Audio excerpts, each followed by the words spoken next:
partial fractions with repeated factors. So, ibig sabihin ito yung factors na may squared.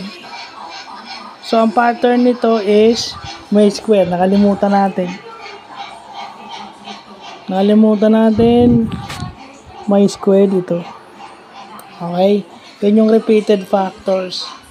So, same process pa rin. Kaso, kailangan maging maingat tayo. Yun na lagi nating problema. Hindi tayo nagiging maingat. Pero pag gumawa ko sarili example, iibahin ko lang yung itaas siguro. Pero same pattern. So, yun lang. Magandang may natututunan tayong bago ngayon. Partial fractions.